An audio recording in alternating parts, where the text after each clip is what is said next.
Alors maintenant, on passe au rapport numéro 20. C'est toujours Monsieur Perroton, c'est la régie municipale du stationnement.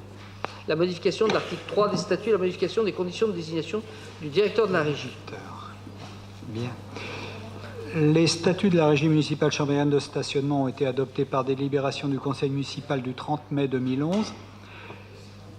Ces statuts définissent dans l'article 3 le périmètre de la régie en répertoriant les parcs en ouvrage et en enclos qui seront gérés par la RMCS à compter de la date de création de cette dernière. De fait, une éventuelle extension de ce périmètre ou sa modification n'a pas été prévue.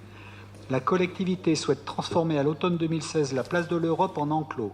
Le stationnement sur cette place est actuellement géré par Eurodateur et relève du service public administratif, du stationnement de surface. La mise en enclos fait passer ce périmètre dans le service public industriel et commercial, SPIC, du stationnement et doit donc être intégré dans le périmètre de la RMCS.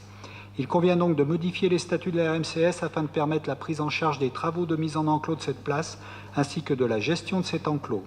Il est donc proposé la modification de l'article 3 des statuts en ajoutant un dernier alinéa ainsi rédigé.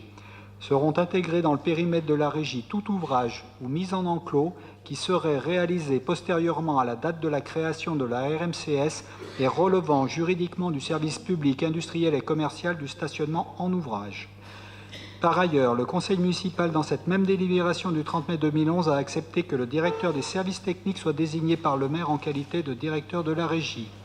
Il est proposé de modifier ce point en autorisant le maire à désigner le directeur de la RMCS parmi les agents de catégorie A, titulaires ou non titulaires de droit public, en poste au sein de la collectivité et dans les mêmes conditions qui ont été acceptées par les services préfectoraux lors de la création de la régie. Ce projet a été présenté au conseil d'exploitation de la RMCS le 11 février 2016. En conséquence, je vous demande, mesdames et messieurs, de bien vouloir retenir les conclusions suivantes. Le conseil municipal accepte la modification de l'article 3 des statuts de la régie municipale chambérienne de stationnement dans les termes exposés, autorise le maire à désigner le directeur de la RMCS parmi les agents titulaires ou non titulaires de droit public de catégorie A en exercice au sein de la collectivité. Pour le débat, M. Perrault. Oui, je reviens sur cette place de l'Europe parce que je suis un peu perdu avec la chronologie. Vous nous avez dit que la décision de la mettre en enclos avait été prise en 2014. Là, il est indiqué que la collectivité souhaite la transformer à l'automne 2016 et les travaux ont lieu en ce moment. Donc, je ne sais plus bien où nous en sommes. Non. Alors, ce qui a lieu en ce moment, c'est des travaux concernant la modification de la sortie de la place de l'Europe. Ce n'est pas les travaux de barriérage, de mise sous barrière. Bon. Ah non, mais ce n'est pas tout à fait la même chose, puisque ce n'est pas le même qui paye. Bon. Donc, aujourd'hui, il s'agit de formaliser l'entrée de la place de l'Europe dans le dispositif qui est géré par la RMCS, compte tenu du fait que vous savez bien, c'est pas, si c'est un paiement par eurodateur, ça relève d'un statut. Si c'est un paiement par barrière, ça relève d'un autre statut. C'est ce qui a été appliqué précédemment sur la dalle du quai Charroissard.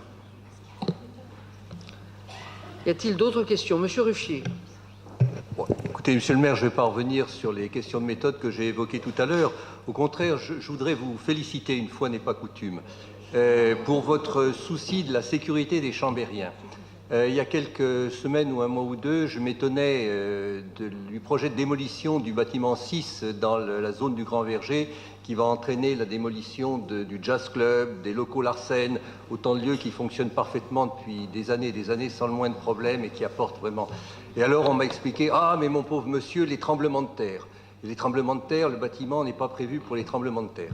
Et ce soir, au moment où le triangle de la place de l'Europe va... enfin non, d'abord le stationnement, on est à la veille de sa privatisation, et d'un seul coup, là, c'est les sécurités d'incendie du carré Curial, et c'est un vrai souci d'ailleurs, je le reconnais, mais c'est là que la décision est prise. Alors vraiment, je suis heureux et je tenais à en faire part ce soir du souci que vous avez vraiment de la sécurité des Chambériens qui ne peuvent pas aller écouter du jazz le vendredi soir au Jazz Club, enfin qui ne devraient pas y aller parce que le bâtiment va leur tomber sur la tête s'il y a la moindre secousse sismique, ou aller à l'espace Malraux ou simplement prendre un verre dans le Carré Curial parce que tout ça risque de brûler et de ne pas pouvoir être défendu par les services de sécurité et de pompiers. Voilà. Donc je tenais à vous faire part de cette satisfaction. Très bien. Je soumets donc ce rapport au voix. Oui, Madame Laclais. Monsieur le maire, nous voterons contre cette délibération. Non pas que nous ayons un problème avec l'extension éventuelle de l'article 3. Mais tout à l'heure, Alain Caraco vous a posé une question qui a vraisemblablement suscité chez vous une certaine perplexité, puisqu'il a juste demandé, mais au fond, quand avez-vous décidé de mettre en enclos ? Personne n'a su répondre, évidemment, puisque vous ne pouviez pas le faire, puisque l'article 3 ne vous le permettait pas, que vous êtes en train de modifier pour faire l'article 3 pour pouvoir le mettre en enclos. Voilà, non, mais je crois que simplement, monsieur le maire, tout ce qu'on dit depuis le début, c'est que il n'y a pas de chronologie dans les délibérations, il n'y a pas de vision globale, c'est au coup par coup. Vous allez nous proposer ça, puis derrière, on va délibérer sur la délégation de services publics et on va y revenir. On aurait souhaité, sur ce sujet comme sur d'autres, encore une fois, qu'il y ait une vision d'ensemble, une vision globale, qu'on n'agisse pas au coup par coup et surtout qu'on ne nous dise pas qu'on a délibéré alors qu'on n'a pas délibéré. La question, je vous renvoie à des séances précédentes du Conseil municipal, a déjà été traitée ici. Aujourd'hui, nous faisons le formalisme définitif pour le rentrer. Je vous laisse le maître de vos propos. Moi, j'en reviens au fait que cette délibération est nécessaire parce qu'il faut modifier les statuts de la RMCS. Maintenant, vous pouvez continuer à penser ce que vous souhaitez penser. Je soumets donc cette délibération aux voix. Y a-t-il des oppositions ? 10 oppositions, des abstentions ? Le rapport est adopté.